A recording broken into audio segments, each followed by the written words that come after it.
Alice's Adventures in Wonderland. Chapter 5. Advice from a Caterpillar. At last the caterpillar took the hookah out of its mouth and addressed Alice in a languid, sleepy voice. "Who are you?" said the caterpillar. Alice replied, rather shyly, "Hardly know, sir. Just at present at least. I know who I was when I got up this morning, but I think I must have changed several times since then." "What do you mean by that?" said the caterpillar sternly. "Explain yourself." "I can't explain myself, I'm afraid, sir," said Alice, "because I'm not myself. You see, being so many different sizes in a day is very confusing." She drew herself up and said very gravely, "I think you ought to tell me who you are first." "Why," said the caterpillar. As Alice could not think of any good reason, and the caterpillar seemed to be in a very unpleasant state of mind, she turned away. "Come back," the caterpillar called after her. "I've something important to say." Alice turned and came back again. "Keep your temper," said the caterpillar. "Is that all?" said Alice, swallowing down her anger as well as she could.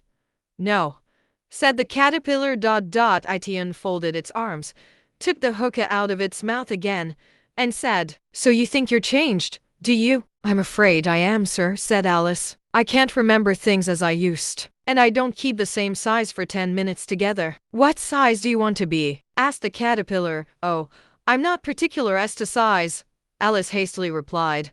"Only one doesn't like changing so often, you know." "I should like to be a little larger, sir, if you wouldn't mind," said Alice. 3 inches is such a wretched height to be." "It is a very good height indeed," said the caterpillar angrily, rearing itself upright as it spoke. It was exactly 3 inches high.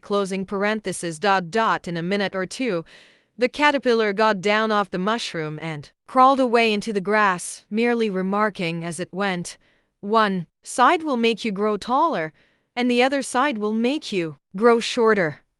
"One side of what? The other side of what?" thought Alice to herself. "Of the mushroom," said the caterpillar, just as if she had asked it aloud, and in another moment it was out of sight.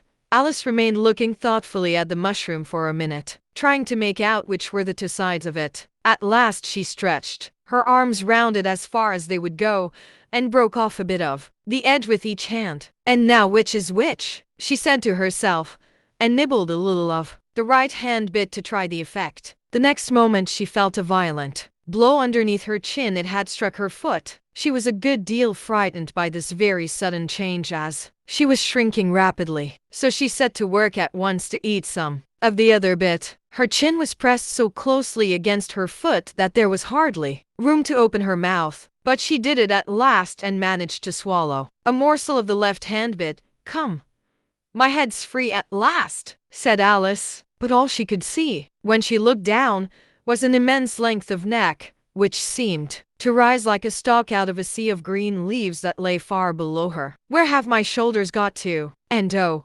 my poor hands! How is it I can't see you?" She was delighted to find that her neck would bend about easily in any direction, like a serpent. She had just succeeded in curving it down into a graceful zigzag and was going to dive in among the leaves when a sharp hiss made her draw back in a hurry. A large pigeon had flown into her face and was beating her violently with its wings. "Serpent!" cried the pigeon. "I'm not a serpent," said Alice indignantly. "Let me alone. I've tried the roots of trees, and I've tried banks, and I've tried hedges," the pigeon went on. "But those serpents, there's no pleasing them." Alice was more and more puzzled. "As if it wasn't trouble enough hatching the eggs," said the pigeon, "but I must be on the lookout for serpents night and day. And just as I'd taken the highest tree in the wood," continued the pigeon, raising its voice to a shriek, "and just as I was thinking I should be free of them at last, they must needs come wriggling down from the sky." "Ugh, serpent! But I'm not a serpent, I tell you," said Alice. I'm a little girl," she added rather doubtfully, as she remembered the number of changes she had gone through that day. "You're looking for eggs. I know that well enough," said the pigeon. "And what does it matter to me whether you're a little girl or a serpent?" "It matters a good deal to me," said Alice hastily. "But I'm not looking for eggs, as it happens, and if I was, I shouldn't want yours. I don't like them raw."